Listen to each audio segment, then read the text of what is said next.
Histoire intéressante à lire. J'étais un roi et j'avais 4 femmes. J'aimais ma 4e épouse plus que toutes les autres. Je lui donnais de jolis présents et l'entourais de beaucoup de soins. Je la comblais de ceux qu'il y avait de meilleurs. J'aimais aussi ma 3e épouse. Je la présentais avec fierté au roi voisin. Mais j'avais peur qu'elle ne parte un jour avec l'un d'eux.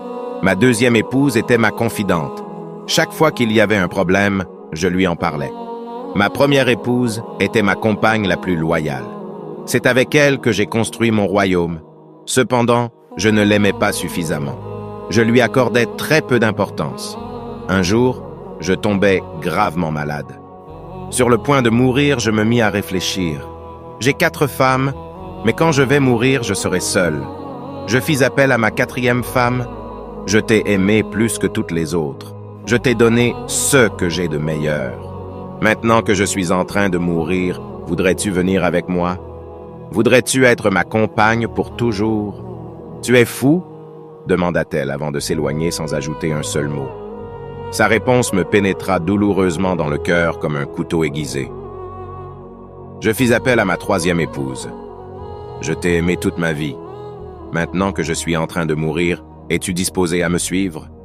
Non, répondit-elle. La vie est trop belle. Quand tu seras mort, je vais me remarier. Cette réponse me surprit et me rendit davantage triste. Ma 2e épouse vint à son tour. Je suis toujours venu vers toi dans mes moments les plus difficiles et tu m'as toujours aidé. Maintenant, je vais mourir. Veux-tu me suivre? Elle me regarda un court instant et dit « Je regrette vraiment de ne pas pouvoir te suivre, mais je te promets de te faire une très belle cérémonie d'enterrement. » J'étais désemparé. Toute ma vie, je m'étais trompé sur les sentiments de mes épouses. J'entendis alors une voix qui disait « Moi, j'irai avec toi. Je te suivrai partout où tu iras. » C'était ma 1re épouse qui venait de parler. Je la regardais et j'eus honte.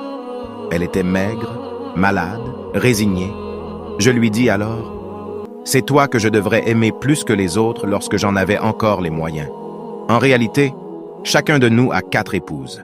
Notre 4e épouse est notre corps. Quel que soit le soin que nous lui apportons, il nous laissera le jour de notre mort. Notre 3e épouse est notre richesse et notre situation sociale. À notre mort, nous n'emportons rien avec nous. Notre 2e épouse, ce sont nos amis et notre famille. Ils sont d'un grand appui pour nous. Mais le jour de notre mort, tout ce qu'ils peuvent faire pour nous, c'est d'organiser nos funérailles.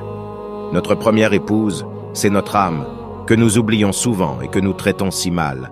Et pourtant, elle est la seule qui nous accompagnera en tout lieu. Prenons le temps